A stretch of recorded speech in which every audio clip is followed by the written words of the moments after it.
You might think that having more money is better, or being of a higher status is better, being more famous, or being more upper class, or being whatever, taller, more attractive.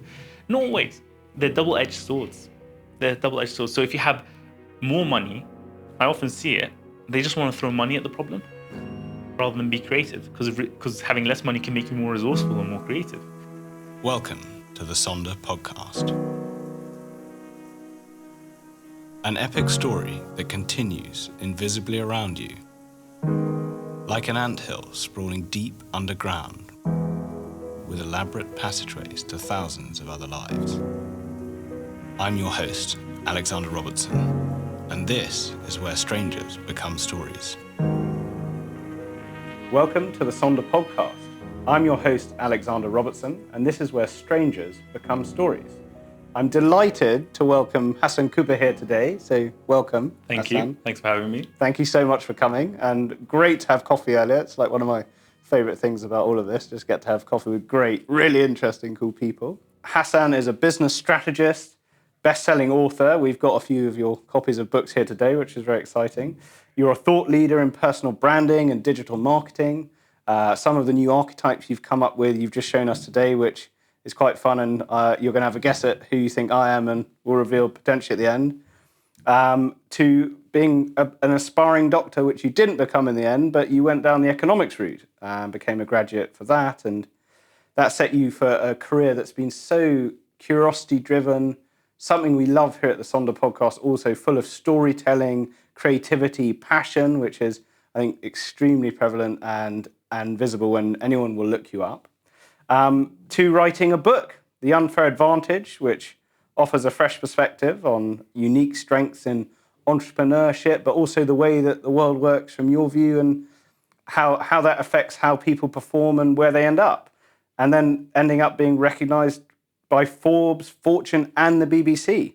So Hasan, it's an honor to have you here on the Sonder podcast, and welcome. Thank you. Thanks for having me. It's a real pleasure, and I'm flattered with the big intro. Yeah, so. Huge intro. We like to big up our interviews. Thank you. So we're going to dive in with some interesting questions for our listeners to get into. What would you say has been the biggest misconception in regards to your career? So if people were to look at career, what would you want to correct people about? Or, you know, you always get like, I used to in certain roles I was in, being like, well, obviously that's that. Well, actually, like, I think people think that you get rich from a book directly. Like, you make so much money. Oh, you just want to sell books. It's like, you're an author. An author, yeah. It's unbelievably little that you make from each copy sold of a book that's traditionally published. Interesting. But I'm still it's still completely changed my life. It's still completely changed my income, my everything. But not directly. Not because of how much I make in book royalties. It's so little. It's especially I have a co-author. Yeah. You have an agent, and you make like roughly 10%, 7% per book sold. So imagine that's like a £10 book. Yeah. What's that? Let's just say it's 10%. It's a pound. Out of that, 15p, 18p goes to the agent, and then what's left? Like divided by two. There's two authors. Yeah. I'm making like 25p a book, 30p a book, depends, because some of it was 7% royalties, most of it, the paperback. Interesting. So it's very little, and thousands of positive reviews. It's been translated to multiple languages. We've got the Chinese copy of the book here, which is really, really cool. Very beautiful. Yeah, and that's like the mainland China. So that's simplified Chinese. So there's a Taiwan one, which was actually the first translation, which was traditional Chinese. But yeah, beyond that, it doesn't matter anymore. It's nice to get the message out there, but it's not it's not a commercial thing to sell more copies of the book. So I think that's the biggest misconception. It's interesting, and obviously we've got several different versions here today. We've got the one that you're going to self-publish. We've got the soft cover, which is American. This is the this is the general. This soft is the cover. general one, yeah, and this is the American one. American hardcover. Very cool. Yeah. Very cool. And there's a black version. If anyone's seen, that's the international hardcover. Oh wow. Yeah, so they went with yellow in America. They're like, black doesn't do well here. I love it. Yeah. What a culturally nuanced, different approach. You wouldn't think, oh, well, my book's different in every country, but I guess it makes sense. Yeah.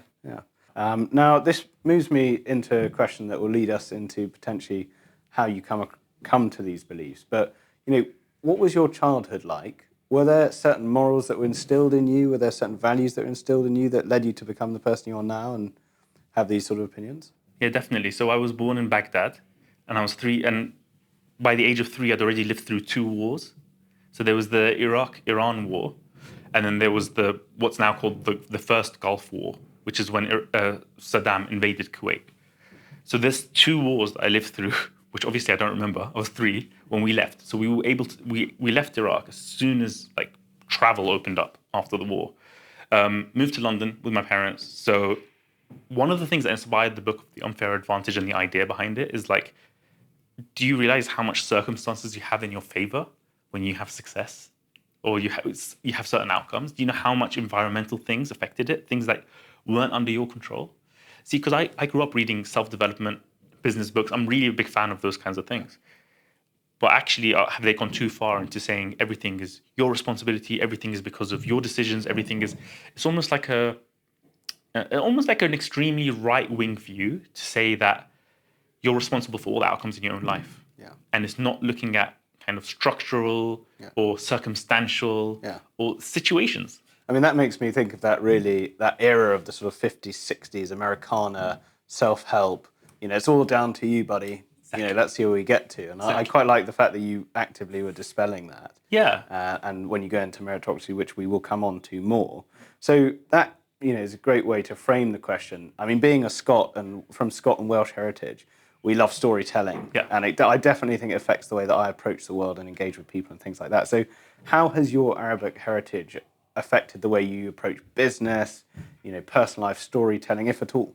I think that's what it is. It's talking about this thing. So actually, some of this language has come into English from Arabic or from languages that have borrowed it from Arabic. So there's a word called kismet, which is all about, it was meant to be. Oh, this is kismet. Yeah. I think it comes from maybe Urdu or Hindi, but it comes from qisma, which is an Arabic word meaning, it sort of means portion, but meaning you've been apportioned, whatever you've been apportioned by providence from God. Yeah. So meaning fate. Yeah. It's essentially this whole aspect of like fate, destiny, luck, things outside our control.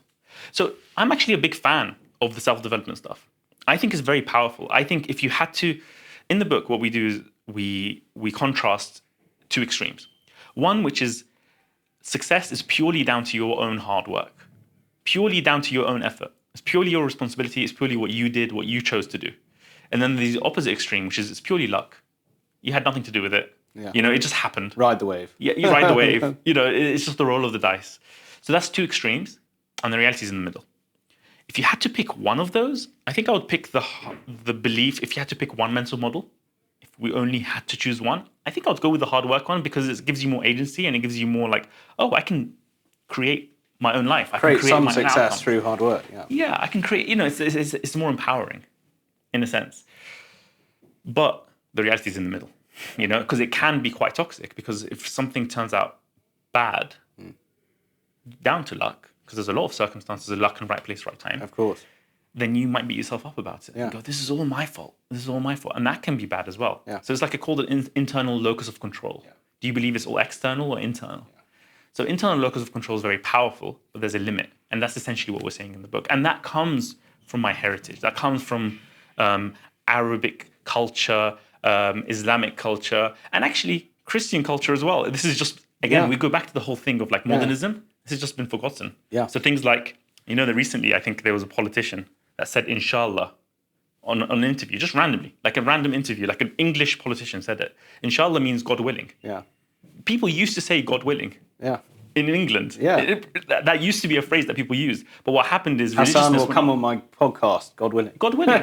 It used to be a thing that people completely said, but not anymore. It just got wiped out. And now it's getting brought in from using Arabic loan words when it's the exact same meaning. Yeah. So it's just modernism. Nothing's really particular. No. Of course, people believed in luck and fate and that kind of thing of like, oh, it was written and all that stuff. And people still do. Yeah. Yeah. It's just a case of like saying, okay, let's find a balance. Yeah, exactly. What's the framework behind it? What's the structure? Yeah. So talk of free agency. Yeah. You were an aspiring doctor at one point. Yeah. And then you took quite an extreme turn and you went into economics. Was there a reason for that? Did you come into a classroom one day, see an economic sort of structure and think, oh, I want to pursue that. That gets me Not going. exactly. It's interesting. So there's a story in the book about how when I was 1 back in Baghdad. By the way they view things, it's interesting. This is another difference between kind of more of modernism versus old school thinking. Is like things will, and this isn't necessarily a bad thing. So not everything new is bad, but like to have more choice, to be like it's up to you, follow your heart. So that can be taken to an extreme, but it can also be a good thing. So in Iraq, it's pretty much what you become is sort of based on your exam results. Yeah. So roughly, this is how my parents explained it to me. Roughly, if you're top, you become a doctor. If you're really good at school. Yeah. Second is like engineer, which is still fantastic. So it's doctor or engineer. And then after that, you get like maybe it's lawyer, maybe it's accountant. Then you go down the ladder. So it's very clearly like a hierarchy. And no one like... I wonder where podcast hosts are. Trust me, it would probably be really low. It's journalism and media, unfortunately. But things are changing. I'm talking old school ways, all right? So they gave me a cake for my first birthday. Doctor cake. Ah, fantastic. He's going to be a doctor. So it was all, and bless my parents, they're not overbearing or pushing it on me at all, but maybe it was subliminal. And maybe that's why I wanted to become a doctor. I was good at science as well.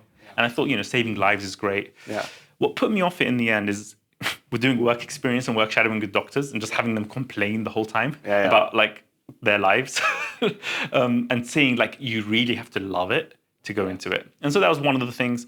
The other thing is I noticed that their life was very much centered around hospitals, other doctors, nurses, patients, disease.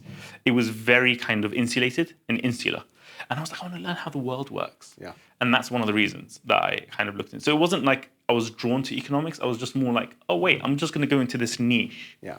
And I kind of want something broader. I think the amazing thing about economics, people assume it's a dry subject, but actually, when you study it, I studied it as well, was, it actually, you have to understand the world to understand economics. And I was very much interested, though my professor wasn't, in the actual social side of economics, what actually drives the economical side of things. Obviously, that's not how you learn it, but it is such a great way to explore the world because you understand why things have worked and stuff like that. So I can see how that led you to entrepreneurialism. So what was your first entrepreneurial venture and how did it go? How did you feel about it? For me, there wasn't a clear connection between economics and business. I don't think it actually helped me directly in any way. I don't think it's like the natural thing. Oh, I did economics, so I now know how to start a business. I just feel like it's funny because business is quite. I mean, even if you do business studies, it's just so different to actually starting a business. It's just complete. It's a very practical thing. It's like learning to drive just from taking the theory exam only. It doesn't work. It's a practice. And it's different to something like studying history. It's completely different. So for me, it was by taking... I noticed that economics students who were ambitious, like I was, would just go into finance. They'd just go into the city of London. And then when they'd come on those career days, I remember like from investment banking, people would come and they'll be like, oh, yes, sometimes. And they'd sort of brag about they'd be at the office for 72 hours straight and stuff like that. And I'm like, this is awful. Why would you want... No comment. Like, this is like, you're making good money, but then you're money rich, but you're time poor. Like, you're at the office all the time. Maybe you got the weekends, and that's why they go crazy on the weekends and party really hard. And it's like, that's not the kind of And we come on to that, and, I've spoke about it a lot in the last episode, but, what is the definition of success, which we'll come on to. So... Before we get there, obviously, you're a self-described natural entrepreneur. Would you unnatural? Unnatural. That's the way. Maybe with these new archetypes of yours. Yeah. But what do you think are the traits that you display, or one displays as a natural entrepreneur? So that's the thing that I got into this because I didn't want to go into working in the city, and I found this online course, which was all about. So the whole you're time poor. I wanted the opposite. I wanted to be time rich. I wanted to have flexibility and freedom.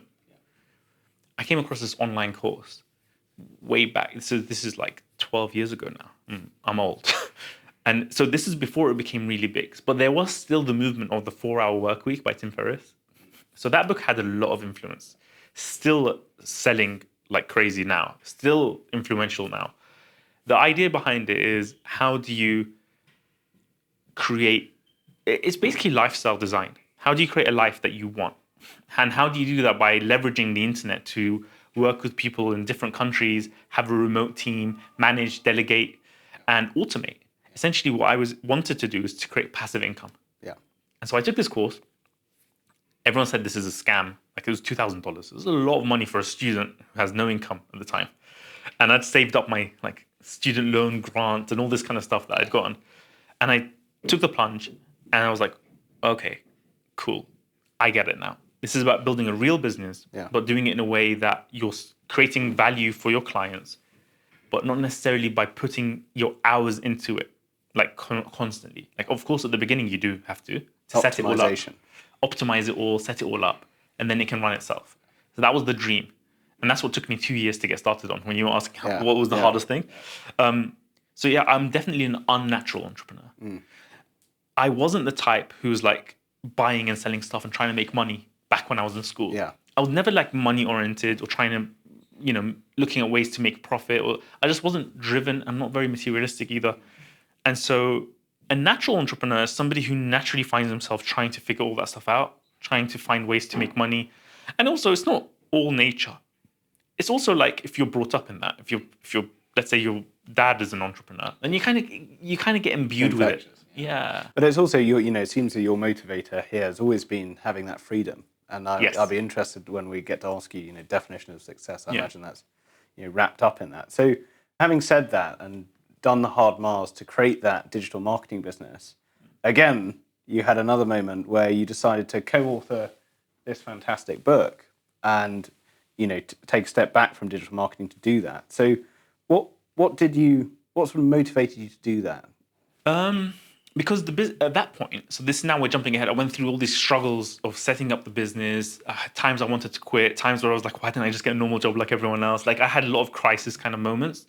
But once I nailed that whole, okay, I get what the service offering is. I get how I can make recurring income from this. I get how I'm getting amazing results for my clients without necessarily me putting the hours in. It's my team and my systems that I've set up and all of that stuff.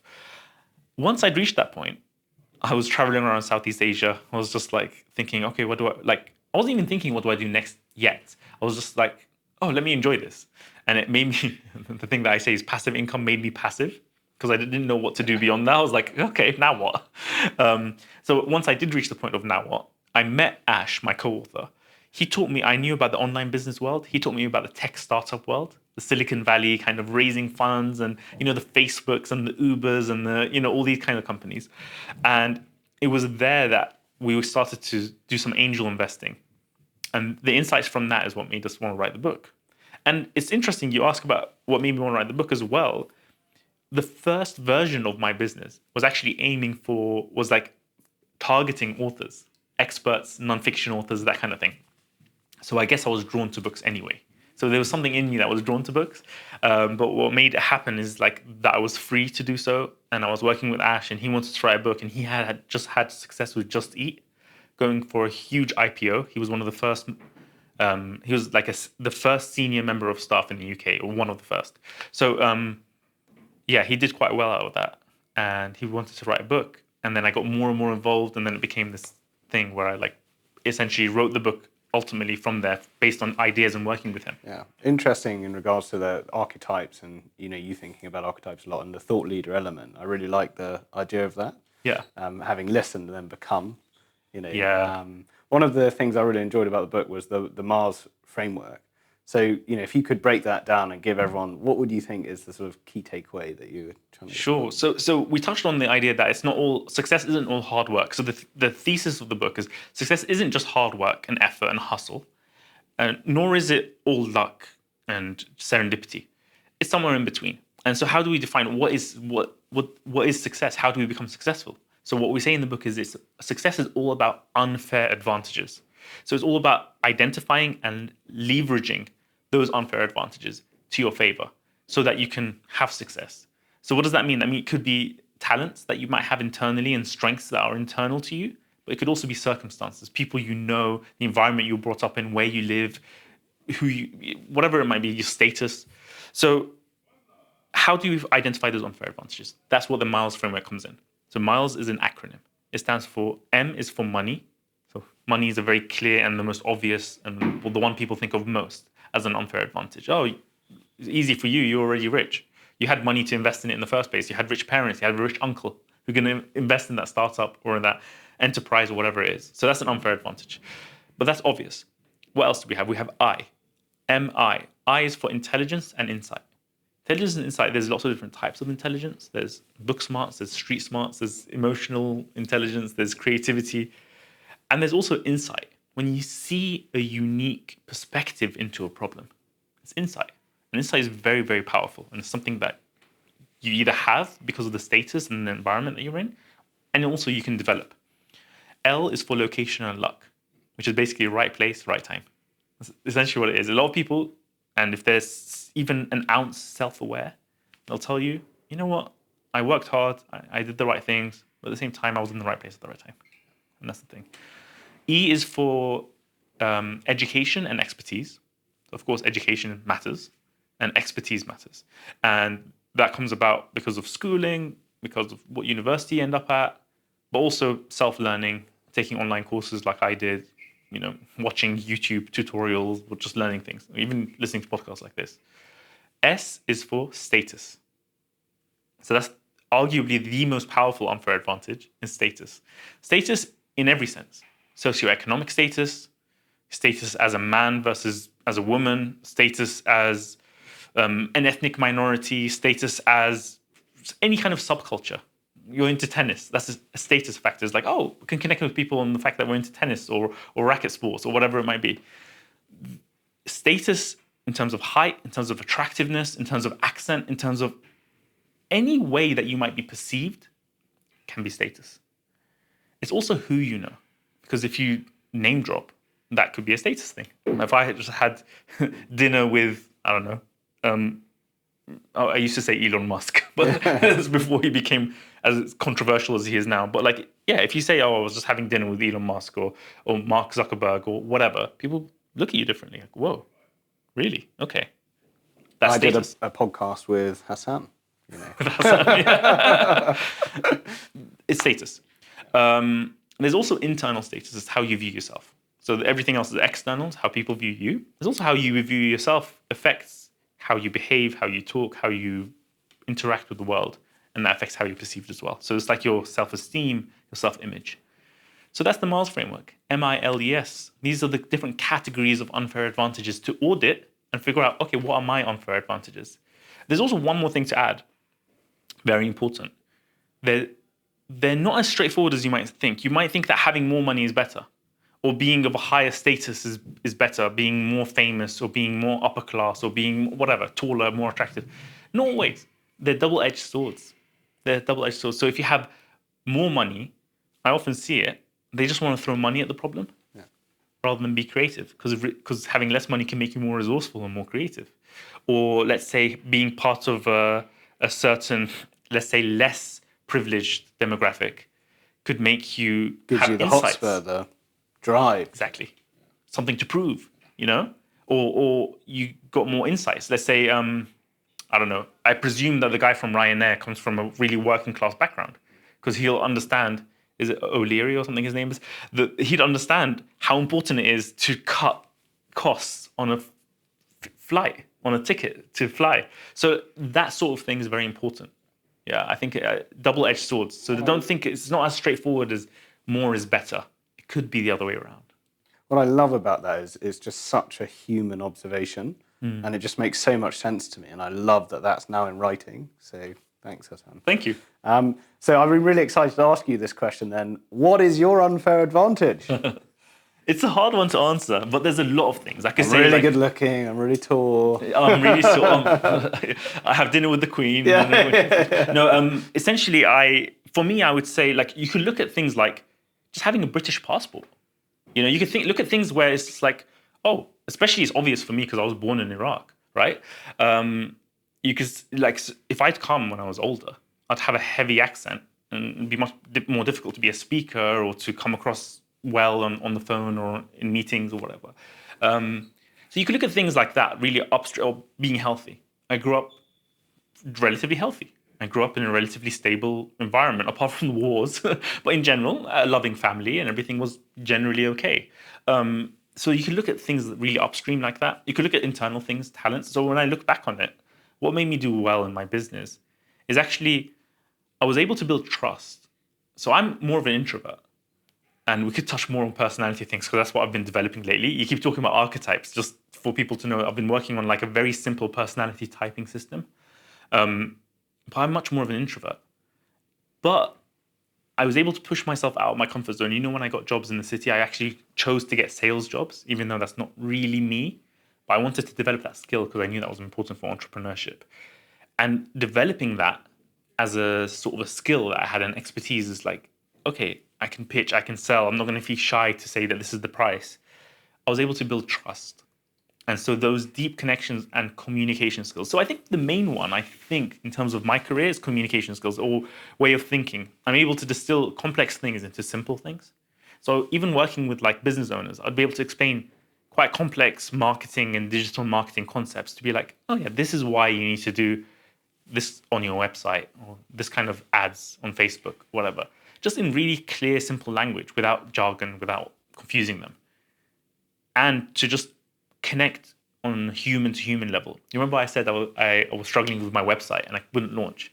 Guess what? In the end, I launched in the beginning, I was building websites for clients. So it's a web design agency at the beginning, but I didn't have a website. Yeah. The ultimate irony, I love that. I didn't have a website in the end. And it turns out I didn't need it. So I was like all angsty and scared to launch because my website is not ready. Well, guess what? I launched without the website and it was completely fine.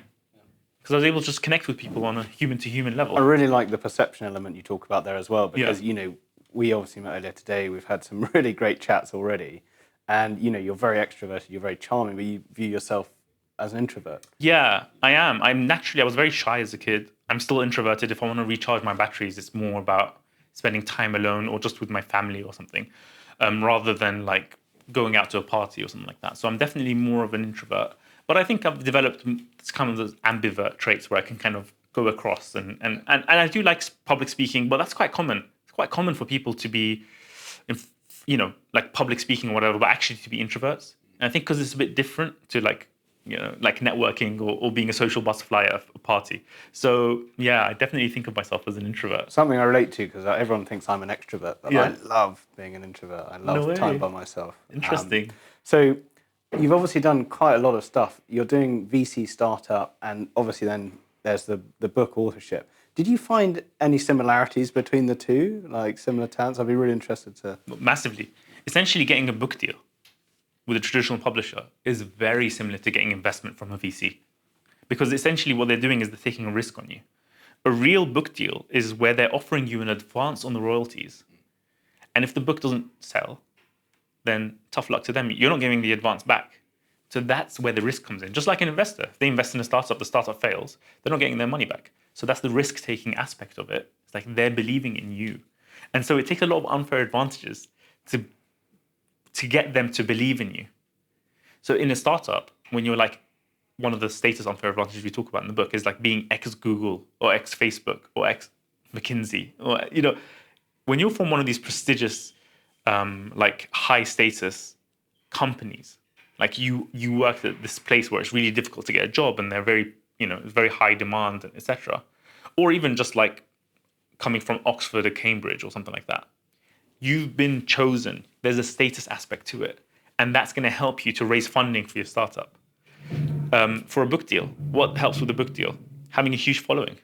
Massively, probably the biggest unfair advantage in getting a publishing deal is by having a huge audience, by being famous online, by being an influencer, by being a YouTuber with millions of subscribers. Just like Ali Abdaal, who I worked with, big YouTuber, I helped him to get a book deal. But that wasn't difficult for him to get a book deal. So I helped him more with the book concept. That was a harder part for him, is to realize, what's this book going to be about? Because that's quite a difficult question. So I didn't have that unfair advantage when I got a book deal. I didn't have a following. I wasn't sharing things online. I wasn't being an influencer or being an online creator. And so that was an interesting thing, is like, you need unfair advantages to get a book deal, but it's not a make or break that you have to have a huge audience. There are ways to do it, and I've done it for my clients. I have a client recently who got, he's a cybersecurity expert from one of the OG kind of ethical hackers. So they're called white hat hackers. They can hack things to check for the security. Yeah. For good, yeah. They're checking for vulnerabilities. And I helped him write a book called The Hacker Mindset. His name is Garrett G. He's a very private, as you can imagine for a cybersecurity expert, he's a very private person. He's a very introverted person. He's kind of, I would put him in the nerd/suit category. Maybe we'll touch on those categories.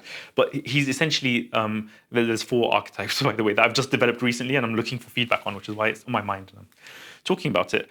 He's a very private person. He didn't build an audience. He had 0 following pretty much.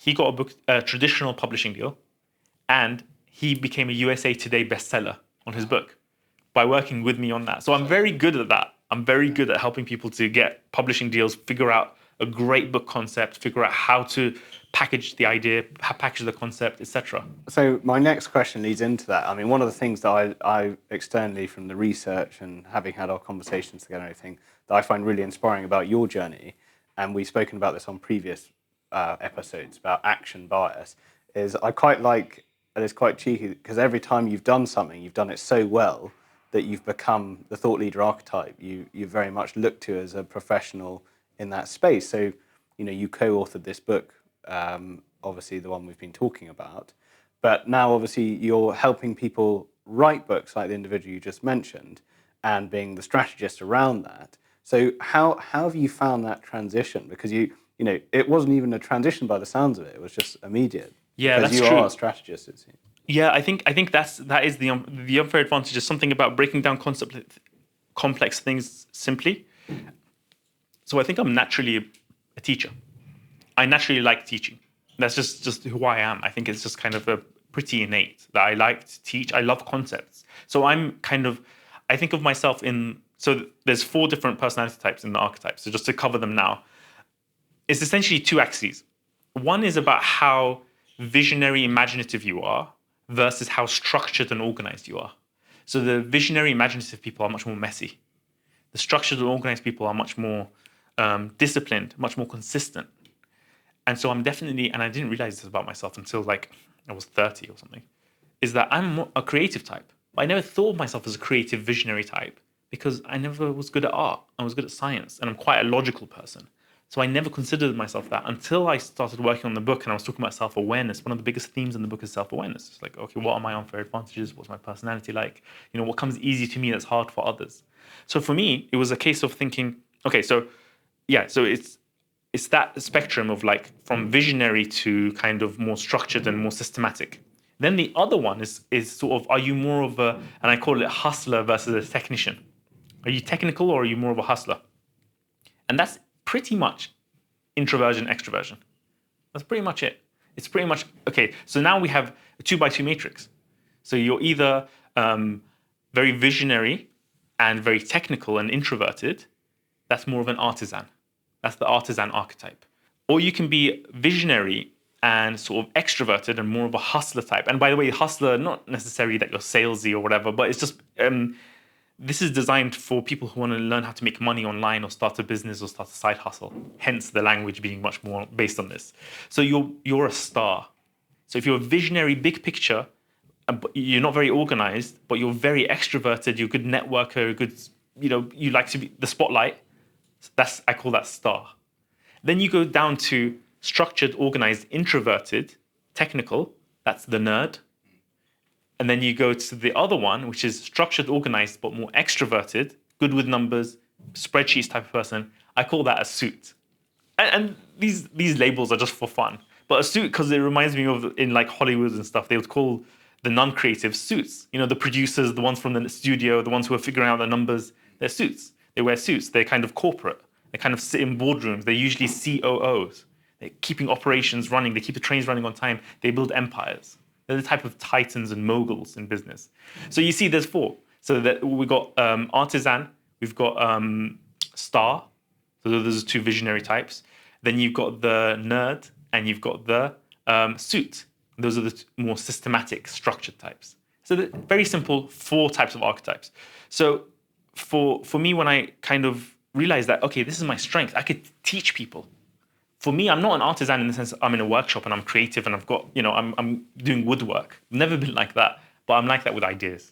So that's why for me, teaching concepts, teaching ideas, mental models, creating frameworks, comes naturally. It's how I think. I mean, that leads quite nicely on to, I mean, a lot of your theories and what I love about them are so entwined with, the human touch, the personal touch.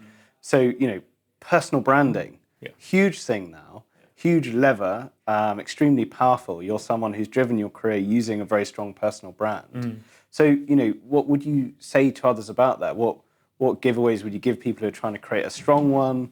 Are there any difficulties you've experienced with that? Yeah. So I've been working with YouTubers, educational YouTubers. I've been working with thought leaders, speakers, authors. These are natural sort of experts, teachers, trainers, coaches. That kind of world is where I've been working in the last few years. And it's all about personal branding. And so personal branding, here's my mental model for it. Your personal brand is your reputation at scale. That's all it is. Your reputation is, what do people think about you? Natural extension. It's just, that's all it is. When they look at you, Alex, what do they think of? That's your personal brand. And so building that is just about raising awareness of getting more people into the funnel versus depth and clarity of what it is that Alex stands for or what he's known for. And that can be a tough one. And am I putting myself in a box, and how do I niche down? And that's the whole thing. That's what I strategize with people on, is what is your niche? What's your book going to be about? What's your message? What do you want to be known for? All of this ties together. So personal branding is very powerful. It's very important. It doesn't necessarily mean you have to do, people think you have to do like TikTok dances to build a personal. You don't. You build it your own way. However, whatever medium you like to write, you could do a newsletter. You could do posts. You like long form. You like short form. You could do tweets. You could do super long form. You could write books. You're good on video. You're good at public speaking. You're good at bouncing off of people. You could do a podcast. It all depends how you want to do it. So everyone works in different ways. Yeah, I think also interesting from that perspective. A lot of it's working it out. Like, last week we did Sondra our first TikToks with Erafili, which were really exciting. I really enjoyed them. It's not a world I particularly know, but it's fun and something that we definitely want to look into. Bearing all of that in mind, what you've just said, you're now starting another project. You've got another book coming. Are there any little insights you can give us? Yeah. Any little previews of theories? What you're trying to frame? The book isn't something I'm focusing on. I'm not focusing on a book. I'm just developing the next ideas. And actually, this is the breakthrough that I had in the last week. Is this? Because we talk in the book about personality, but we just touch on like, here is there's the Myers-Briggs and 16 personalities, and you can look at it and it's self-awareness and it's great, and you can ask people. But I was like, okay, I need something more practical. Because if I want to tell, if somebody wants to, quit, if they're like me, they like freedom. They don't like having a boss. They're a bit rebellious, or they just want the flexibility to work from anywhere, be location independent, work on their own terms. They can balance things, or maybe they're becoming a parent soon and they want to balance that with something else. What kind of business can they do online, or what kind of hustle? Should they freelance? Should they do some kind of agency? Should they do affiliate marketing? Should they start a YouTube channel? What should it be? And I think starting off with, there's two main questions. What's your why? What's your actual goal? You have to be clear on that. Start with the why, as Simon Sinek has popularized, and that's become his personal brand. But also, what's your innate personality type? What comes more easy to you that could be harder for somebody else? And that can be the archetypes, the 4 different types. Yeah. And if you figure that out, then it becomes clearer what type of business would work for your personality more. So for me, I never wanted to scale up an agency, because that requires to be a suit. That requires to be the kind of detail-oriented, operational, logistics, bottom line. Okay, let's hire, let's scale, let's do this. I don't like that. I'm much more of an artisan. I like to do deep work. I don't like loads of meetings. I don't like loads of messages coming at me. I just leave my phone and stop checking them. I found that really interesting when we first started talking about the podcast together. Yeah. And you got to a point, you said, where you could scale, where a lot of people at that point would just dive in and just be like, yeah, let's go, let's scale up to the max. Whereas you thought, actually, actively, I really don't want to scale. So you didn't, and you before said you're much happier for it, which leads me on to, we do this section now about like inner world and values. And I think this question is particularly interesting in regards to you, because unfair advantage, serendipity, luck, it's a big thing, I believe. So what would you say were moments where you experienced that? Oh, like every little thing of like meeting my first big client, not just like meeting him, like landing him as a client. Because he was, what I tell people when they're looking for their first clients, let's say for some kind of service business or consultancy, it's usually not going to be your friends. It's usually going to be your friend, the friends of your friends. It's like second degree connections will usually be the best audience because you can get a warm intro. Cold outreach is, it's so hard. So a warm intro is always best.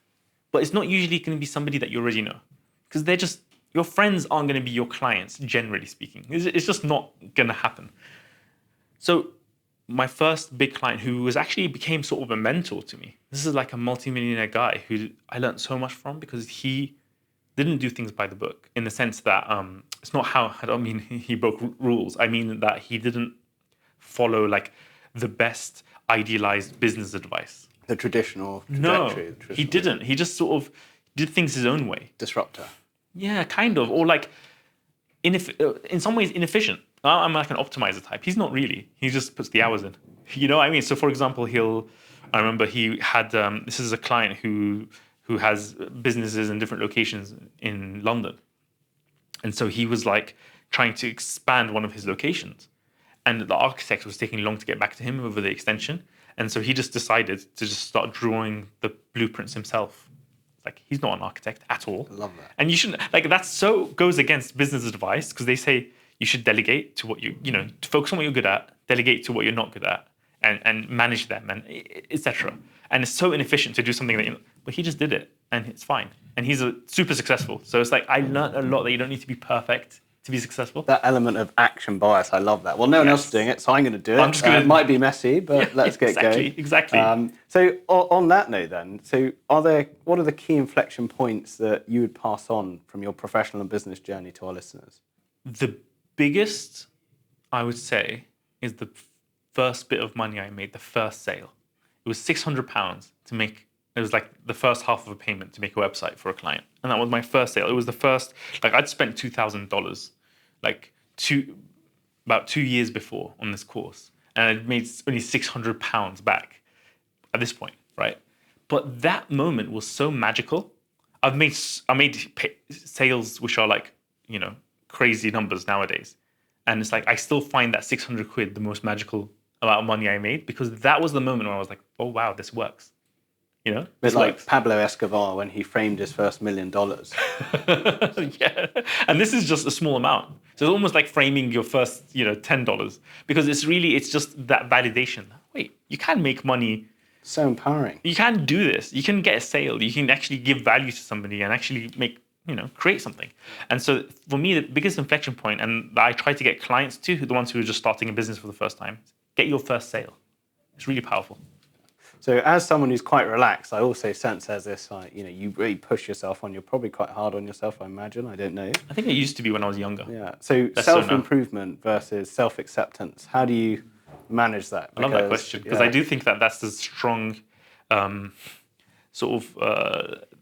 two sides to the same coin that you need to have both. It's a bit of a paradox because it's like, because some people think they have to be so harsh on themselves. Otherwise, how are they going to be better? But the reality is you do need both. You need self-acceptance as well. Because if you're only self-accepting, then you're not going to improve. So I think you need both. And it's a bit of a paradox. And you just have to hold that paradox in your mind and just work on both of them. It's like a feel your way thing. Yeah. So it's not about balancing it. It's about having them both at the same time, which feels like, how is that possible? But it is. You don't need to resolve every feeling of conflict in your mind. You can say, okay, you know what? I'll tell you what I think is the way to balance it is to accept yourself or celebrate the trajectory, so the process. So rather than being outcome oriented, focus on the process and what you can control. So for example, just a quick example, like if you wanted to write a book, celebrate every 1,000 words that you write. Or you want to become a YouTuber, celebrate every time you publish a video. And if you're doing a video, let's say twice a week published online, then you can celebrate that. And you can then be happy. You might not be happy with your outcome. Oh, I've got hardly any subscribers, but you can be happy with your trajectory, with the process. Okay, I've got the process right. Great. So now I can accept myself, and I'm also self-improving. I like the element there of you don't ask, you don't get. You got to go for something to see where you end up. And it might not be perfect, it might be messy, such as life, but you got to do that. And you keep mentioning action bias. I completely agree with that, and I think that was my biggest struggle I did not have an action bias when I was younger. I was very theoretical, and I would just keep reading theory without taking action. So that was, once I got past that, is when everything changed. I think we're opposite ends of the spectrum at that age. I was always the one jumping in a bit sort Nice. of Western blazing, and I've reverted and definitely think about things more. Now, there's a question I really like asking is, as someone who operates at the level you do, though everything is optimized, you know, are there habits, routines that you employ that really help you? Is it, you know, I'm having a really difficult time, what I want to go and do is have a, you know, coffee in a certain place, like one of our previous interviews said, or, you know, is it exercise? What, you know, their coping mechanisms is, you know, what helps you? First of all, not at all optimized. Yeah. That's just the wrong assumption about me. I'm a bit actually quite. I am. That's why I think I'm more of that artisan type. I'm not structured. I'm really not structured as much as I loved Atomic Habits, but there are some things that I've been able to apply from that. I've been able to floss my teeth every evening because of that. Yeah. For example, but like it's applied in other areas of my life. But in general, my daily routine is not fixed. I'm not consistent. I like novelty. I'll be on my way to work from the office, and I'll be like, no, today I'm going to work from a coffee shop instead. Oh, I'm going to get off at this station instead. And this is just how I am, and I love that. I just come back from a trip to Southeast Asia. I just love the change, and I just love the crazy time zone difference. It's brilliant. So for me, it's not that. In terms of where I go to recharge, I think family, to be with my wife, to be with my now babies. We've got like a toddler now and a baby now. That helps recharge me. That can also drain me if they're crying. My toddler's going through her terrible twos. So it can be both. My parents, of course, as well. So I think family recharges me, but also travel. Travel can really recharge me. I don't necessarily enjoy being on a plane or something, but I love exploring and being in a different part of the world and being somewhere new. I'm a bit of a foodie of trying to recover from that because it can be too much of a focus, but I do like to just travel and eat and all that kind of stuff. So I would say that's the kind of stuff I like to do. And I do like I like deep work.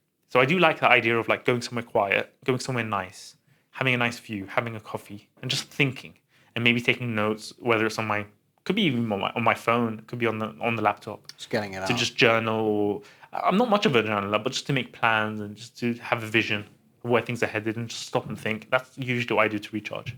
So does that tie in then to how you define success, and how has that evolved in your journey? Because obviously you said, you know, there's obviously tough points, difficult points, and I get this feeling, especially with a lot of things you said, it's that freedom element and having that agency that really gives you that joie de vivre. That Yeah, that is, my success is defined by how free I feel. If I feel like I can't say what I like, if I feel like, you know, there's this idea of FU money, and the reality is we're now seeing with the current situation in the world that even some of the richest people in the world can be complete slaves to certain things. And what I mean by that is they can be afraid of what people are going to say. Oh no, I'm going to be cut off from this. Oh no, people are going to think of me in this way. Oh, I can't stand up for my values because of this. And one thing that I really respect Nassim Taleb for is that he is completely free, and that's why he can come across as even sometimes a bit of a dick online on Twitter, because he just has fun with it, and he's actually a really sweet person in person. I haven't met him, but from seeing what people say about him, he just has fun on Twitter, and he says what he likes, and he likes to say. He believes this, he'll say it. And for me, that's the biggest thing, is like to feel free is a big success thing, and to feel in control of my time. For me, those are the biggest things to feel successful. And I think you shouldn't inherit from other people what success is. You shouldn't take on board. I remember when I was working in the city, like young guys who don't have even cars or houses or anything like that would have a Rolex as their background, as the thing that they want most in life. And I just think, really? I didn't even know what a Submariner is. I had to learn from them when I was working in sales in the city. Like these young guys, like, okay, you want a Submariner. You don't have a car, a house. You don't have the basic things that can even be status things. You know, a fancy car could be a huge status thing, as we all know. But no, it's the watch. He wanted the watch. And it's like, for some people, I guess maybe there's some kind of innate thing, a love of that, and there's nothing wrong with that. But I think for a lot of people, it's just a case of like, oh, this is status signaling, and this is what other people say is cool, and therefore I think it's cool, and therefore that's become my goal. And so they're inheriting success, you know, the symbols of success as being the success itself. It's like a confusion of symbols for the reality. The reality is a feeling and it's fulfillment. and they're confusing the symbol for success as the success itself. You know, it's that Bruce Lee quote of like, he says something along the lines of like, when there's a finger pointing to the moon, don't focus on the finger, focus on what's pointing at the moon. So don't focus on the symbol, focus on what the thing is, the actual thing. Sometimes when I see people, living life through their phone camera rather than just looking, there's a very powerful picture I saw in New York 5 years ago, and it was of a parade, one of these American-style parades, and the artist had taken a picture of this group of people, and all of them were on their phones apart from an old lady in the middle who was looking at the parade, and I thought that was really powerful. Absolutely, absolutely. So moving forward in the interview then, could you recommend 3 books for us here today, being such a well-established author? One for personal, one for business, and one for absolute pleasure. Ooh, okay. Personal, I would say Anti-Fragile by Nassim Taleb. Really deep book. It's rare for a book to be like something that you just have to keep stopping to think about as you read it. It takes a bit of brain power, but it's nothing too crazy. It's enjoyable. He makes it fun. He creates characters. So instead of using case studies, this is brilliant from him. He creates fictional characters to demonstrate his point. So there's a character called Fat Tony, which you get the idea is him secretly, but he's like this Sopranos type character. He's really funny. So as a personal level, in terms of mental models and in terms of like improving yourself and just seeing the world differently in a very positive and very powerful way, there's Nassim Taleb's Anti-Fragile and his whole Inserto series, the whole series of books that he's got, really. From a professional level, it depends what the goal is for the professional side. In terms of somebody just interested in making money online or starting a business or doing something like that, I'd really recommend the Millionaire Fast Lane. I recommended it to my friend Ali Abdal, and he loved it as well, and he created a nice review and summary of the book too, so you can find that online. But the book itself is great. So it's a book by M.J. DeMarco called The Millionaire Fast Lane. I think it was self-published, and it's just a great book. He uses a great metaphor for like different ways of creating wealth, and it's just a great model, and just well written. The other personal enjoyment. What have I enjoyed? Well, I got halfway through. This is more recent, just because it's on my mind now. I got halfway through the Count of Monte Cristo, and it does. It's a brilliant story. It's a bit because it's very old, but this is what makes it really insightful. Is that the middle can be quite long, getting caught in the middle of it, but the overall story is brilliant. Just a great story that's enjoyable, and that's just the one coming to my mind. I'm sure there's lots of things that are brilliant, like as an enjoyable read, but yeah, that's just what's coming to my mind. It's just a brilliant story, The Count of Monte Cristo. So human again. There's a real theme here with you, Hasan. So, is there a piece of advice that you were given at any point in your life? Was it a great aunt or whoever? That really resonated with you and you'd like to pass on? Yeah, so one of the things, I grew up being quite frugal. We didn't have money. The background to the family isn't from we were doing quite well in Iraq. It was a relatively well-to-do family, middle to middle upper class. I think middle class in UK terms, and like I think in American middle class doesn't mean what it means here. But yeah, so in British terms, it's kind of a middle class or middle to upper class family. But then my dad came here with nothing. And so we just built up from the ground zero. And so we were relatively frugal growing up, in a very kind of, smart way in terms of like, let's build slowly. But one thing that and so I grew up with that mindset, and especially being a student, I remember at university just having a quite frugal mindset. But one thing my dad said to me is when it comes to books, don't hesitate, just spend, just buy the book. And so it's this idea of investing in yourself is the most powerful investment. So that's really the piece of advice that comes to mind is from my dad when he said, look, when it comes to books, just buy it. Don't worry. That's funny. The one piece of advice my dad gave me that resonates with me is education is never a waste of money. Never a waste of money. And there was a course I did a few years ago simply because I really couldn't afford it at all. And but I just had to do it. And it opened such a different world for me. Yeah. And it was so interesting. Absolutely. So another juicy question at the beginning here. Is there something that you believe in that you feel the majority of people would not agree with? Ooh, yeah, there's a lot of things. Where do I start? Pick your favourite. Something you believe that a lot of people wouldn't.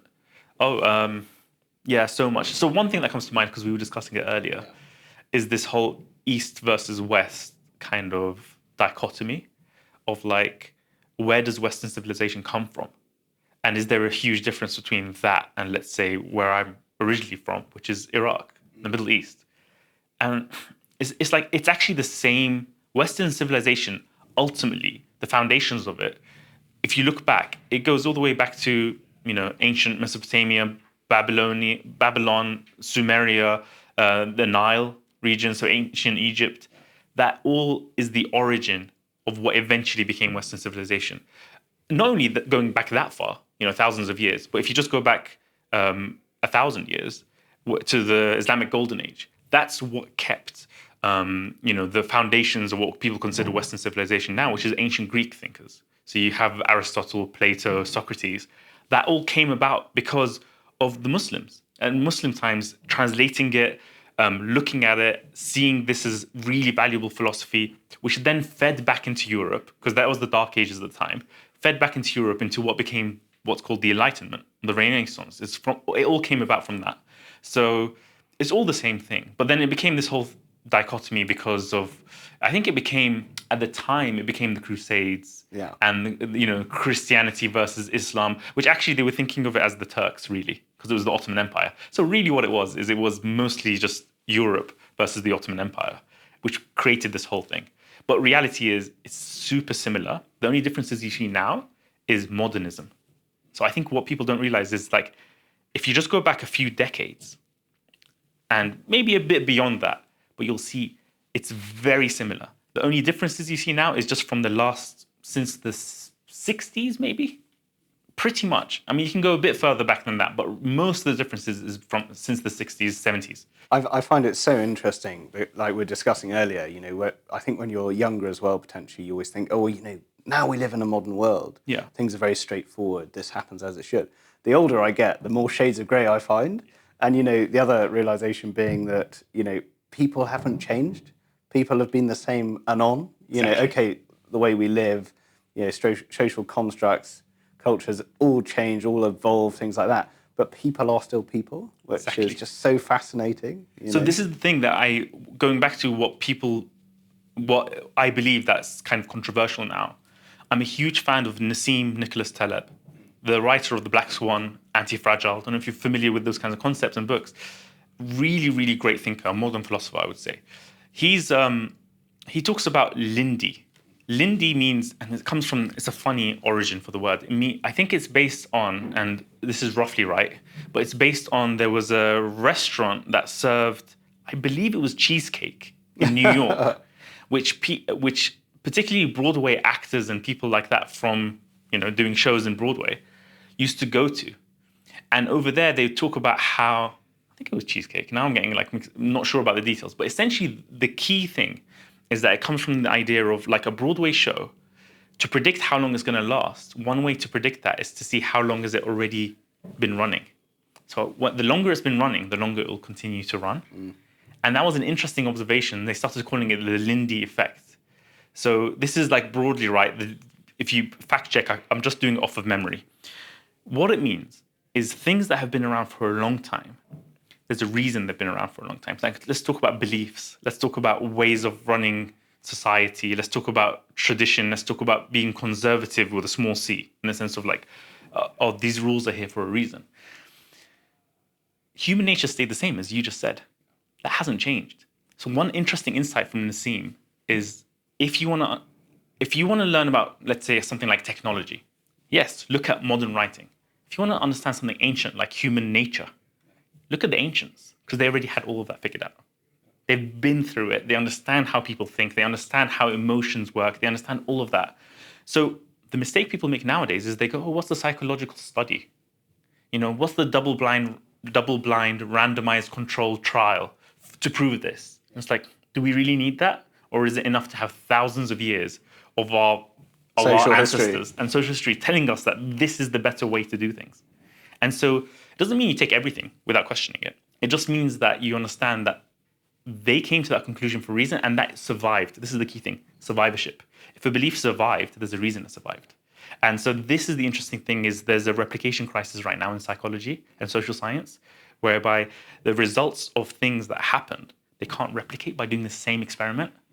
And so there's been a lot of fabrication of results. So for example, one of the TED speakers that I really looked up to and loved his book turned out to be pretty much a complete fraud. Dan Ariely. Just a quick example. Brilliant book, predictably irrational. Because I did economics, right? So I was really fascinated with behavioral economics and how we're actually irrational. Now, of course, we are irrational, but it turns out that a lot of the stuff he did is just because it ties into a nice narrative. And actually, none of it was able to replicate. And if you look him up, Dan Ariely, and see that he just made up the results to his studies. And he's a respected professor. Everyone looked up to him. That's just one example of somebody who's been like clearly exposed to fabricating data. Now, it doesn't even need fabrication for it to be wrong. It could just be the bias of the, there's a whole bias of like wanting to be published, wanting the data to be significant. So there's a huge problem in overly relying on recent studies and psychology says this is how you should be a parent. Psychology says this is how you should eat. Or not psychology, but whatever, like the studies say. And it's actually really hard to figure that stuff out. And a lot of it, you should just look back to ancient wisdom. Yeah, people who are talking the loudest or most established are not always correct. I mean, if we look back on history, there's so many well-established figures who were frauds or whatever. Yeah. So this is one of my absolute favorite questions. So obviously we're on the Sonder podcast, Sonder being the theory that everyone's living a vivid life, like a sort of movie, a story. So within that, you have all the archetypes, the villains, the heroes, the leaders, all of that. And in our first season 1 episode, we asked a world champion, what are you? And I was fully expecting to say a leader, which he said, I'm no, definitely not a leader. So I put that question to you, Hasan. What do you see yourself as? Are you a villain? Or are you a hero? No, I mean, hopefully no one would really think of themselves as a villain. That's a weird worldview to have. Even villains often probably don't think of themselves as villains, right? I think, this is a great question. And I think it ties back to the personality archetypes, the character archetypes that I've been developing, the character quadrants, if you think of it that way. I'm still figuring out the name. But for me, that is, I think, what I am. I think what makes me happiest is creating great work. And like I said before, I thought art means it needs to be fiction and it needs to be like paint on a canvas or like, J.K. Rowling writing Harry Potter, not realizing that it could be nonfiction and that's still very creative and it still requires a lot of creativity.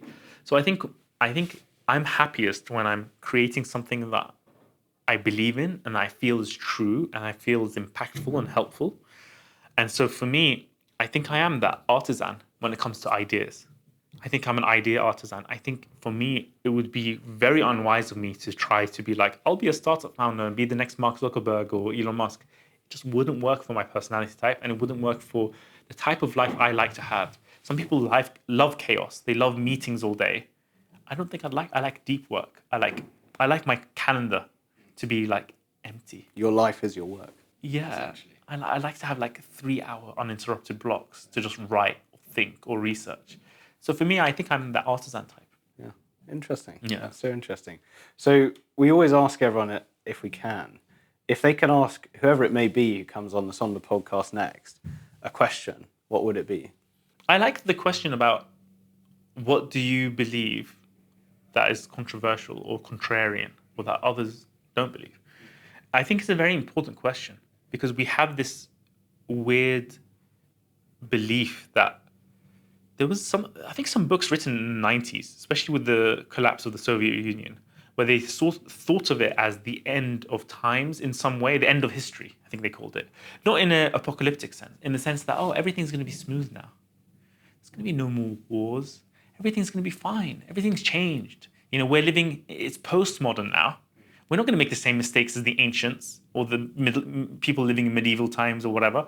And no, we're living through it right now. And if you look in history, you see them getting obsessed with certain things and going down wrong alleys and weird dead ends and weird hysterias. So for me, I believe social contagion is real. So I really would love to ask the next person, what do you believe that would be controversial now? That seems like you're what is it? What do they call it? Like sacrificing the sacred cows or whatever that phrase is. Yeah.